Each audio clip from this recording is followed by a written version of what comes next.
कहते हैं राजनीति में घटनाओं और उनकी तारीखों के बहुत मायने होते हैं। कहा तो ये भी जाता है कि इतिहास खुद को दोहराता है। उत्तर प्रदेश अपने लगभग 24 साल पुराने इतिहास को दोहराने की दहलीज पर फिर से खड़ा है। अयोध्या में अस्तित्व और वर्चस्व का टकराव शुरू हुए कई दशक बीत चुके हैं। इस टकराव का अब तक का नतीजा यह है कि दूषित राजनीति से हवा मिलने के बाद सालों से दबी आक्रोशित हिंदू भावनाओं ने विवादित ढांचे को जमींदोज कर दिया है और रामलला अब एक कपड़े के टेंट में है। बहरहाल अब वो दिन दूर नहीं जब एक बार फिर आपसे रामलला के भव्य मंदिर निर्माण का वादा किया जाए। किंतु हमारा देश, हमारी संस्कृति और धर्म आज भी पराधीन है और उसके मुक्त करने के लिए हमको कितने बड़े आंदोलन, देश की स्वतंत्रता के लिए हमको स्वराज के लिए चलाने पड़े, उससे 10 गुना बड़ा आंदोलन हमको अपनी संस्कृति और धर्म के लिए चलाना पड़ेगा। इसकी रणनीति चाहे गुजरात में बनी हो, चाहे दिल्ली में या नागपुर में, लेकिन शंखनाद अभी हाल ही में इलाहाबाद में हुए कुंभ में हुआ है, ऐसा प्रतीत होता है। लेकिन उससे पहला कदम भाजपा ने जो बढ़ाया वो कल्याण सिंह को अपने पाले में लाने का था, जिसमें वो सफल हुई। कल्याण ने भी देर से ही सही अयोध्या स्थित विवादित ढांचा गिराए जाने की बात को स्वीकृति दे दी। दूसरा कदम, भाजपा ने राजनाथ की ताजपोशी दोबारा करके उत्तर प्रदेश को एक बार फिर अपनी प्राथमिकता में शामिल कर लिया। और जब संतों ने कुंभ में इस तयशुदा रणनीति का शंखनाद किया तो राजनाथ ने भी कह दिया कि देश की भावनाओं का ध्यान रखा जाएगा। 84 कोसी परिक्रमा की रणनीति भी वहीं तय हो चुकी थी। यात्रा भले पारंपरिक हो, लेकिन उद्देश्य राजनैतिक नजर आता है। कि प्रयागराज महाकुंभ के समय धर्माचार्यों की जो धर्म संसद थी, उस धर्म संसद में तय हुए थे कार्यक्रम, जो तय हुए थे, ये कार्यक्रम उसके अनुरूप है। कुंभ में तय हुई रणनीति को अमली जामा पहनाने का वक्त अब 2014 के चुनाव को देखते हुए बहुत कम था। वहीं भाजपा के सामने भी 2 चुनौतियां थी। पहली, भारतीय जनता पार्टी को अपनी हिंदुत्व की छवि वापस पाना। दूसरा, उत्तर प्रदेश में मृत पड़ चुके अपने कार्यकर्ताओं में दोबारा से जान फूंकना। बहरहाल नरेंद्र मोदी अपने प्रायोजित कार्यक्रम के बावजूद भी कुंभ में भले न पहुंचे हों, लेकिन इस बात को भी नहीं नकारा जा सकता कि भारतीय जनता पार्टी रामलहर को सामने करके जिस हिंदुत्व के रथ पर सवार होकर दिल्ली का सपना देख रही है, उसकी कमान गोवा में नरेंद्र मोदी को ही दी गई। ये महज संयोग नहीं था कि जब 6 और 7 फरवरी को संगम तट पर कश्मीर से लेकर कन्याकुमारी तक 1900 संतों के साथ संघ प्रमुख प्रस्तावित राम मंदिर की रणनीति पर चर्चा कर रहे थे, तब दिल्ली में नरेंद्र उसी दिन प्रधानमंत्री से मिल रहे थे।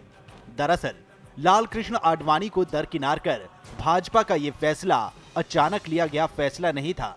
संगम तट पर इसका संकेत तभी मिल गया था जब संघ प्रमुख ने भी नरेंद्र मोदी के नाम पर सहमति के संकेत दे दिए थे।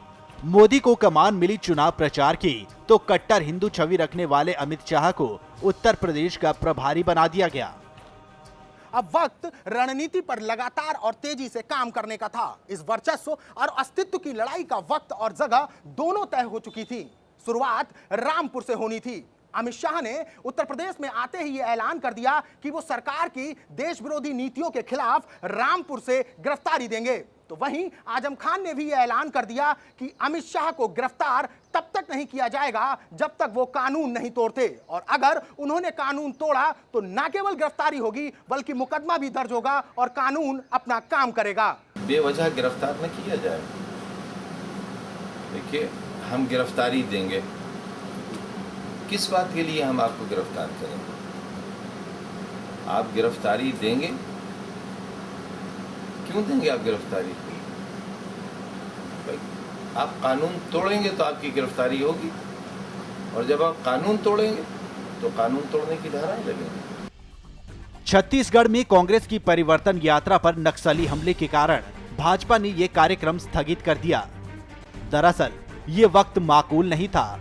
देश की संवेदनाएं हमले में मारे गए कांग्रेसी नेताओं के कारण कांग्रेस के साथ थी। साफ है, वक्त माकूल नहीं था। फायदा ना भाजपा को होता ना सपा को। बहरहाल ये गिरफ्तारी देश हित होती या नहीं ये तो नहीं पता, लेकिन ये प्रदेश के और सपा के सबसे कट्टर मुस्लिम छवि वाले नेता आजम खान को चुनौती जरूर थी। और इस चुनौती में हिंदुत्व की भावना को हवा देना छुपा था। ये कहा जाए तो क्या गलत होगा? अमित शाह के कदम अयोध्या की तरफ बढ़े और वहां उन्होंने पत्रकारों को बताया। रामलल्ला के दर्शन के बाद उन्होंने आशीर्वाद मांगा है कि जल्द राम मंदिर का निर्माण हो। शाह के दौरे के तुरंत बाद विश्व हिंदू परिषद ने उसी 84 कोसी परिक्रमा का दिन और तारीख तय कर दी, यानी 25 अगस्त से 13 सितंबर। 17 अगस्त को विहिप सहित तमाम संत सपा प्रमुख से मिले। मुलाकात 2.5 घंटे चली। खबर आई कि मुलायम इस यात्रा को लेकर मान गए हैं। अब भाजपा और विश्व हिंदू परिषद को ऐसा लगा जैसे मानो उनकी सारी मेहनत पर पानी फिर गया हो। तभी कुछ घंटों बाद ही आजम खान का एक प्रेस नोट जारी होता है, जिसमें आजम खान लिखते हैं कि इस मुलाकात ने मुसलमानों के जख्म एक बार फिर से हरे कर दिए हैं। मुलायम सिंह को अशोक सिंघल जैसे नेताओं से नहीं मिलना चाहिए। अशोक सिंघल जैसे लोग देश के लिए बहुत शुभ सूचना नहीं है, न उनके विचार, न उनके तरीके, न उनकी भाषा। जो भाषा इस्तेमाल करते हैं वो सभाओं में, सभ्य समाज में उसके लिए क्या गुंजाइश हो सकती है वो खुद ही समाज बता दे। आजम की इस नाराजगी का असर ये हुआ कि उत्तर प्रदेश के प्रमुख सचिव ने S84 कोसी की परिक्रमा यात्रा पर सवाल खड़े कर दिए और इसे पारंपरिक यात्रा न बताते हुए राजनैतिक यात्रा करार दे दिया गया। शाम होते होते खबर आई कि अयोध्या में धारा 144 लगा दी गई है। यात्रा से पहले अयोध्या आने वाली सभी सीमाएं सील कर दी जाएंगी। उत्तर प्रदेश सरकार के इस निर्णय से आजम सहित सभी के चेहरों पर रौनक वापस लौट आई और अब बहस छिड़ी है कि भाजपा एक्शन प्ले के मूड में है क्या। लेकिन कांग्रेस ने भाजपा के इस एक्शन रिप्ले में सपा की भूमिका पर सवाल खड़े कर दिए हैं। बल्कि कांग्रेस ही नहीं, कभी मुलायम के नजदीकी और सपा में रहे नेता भी यही मानते हैं।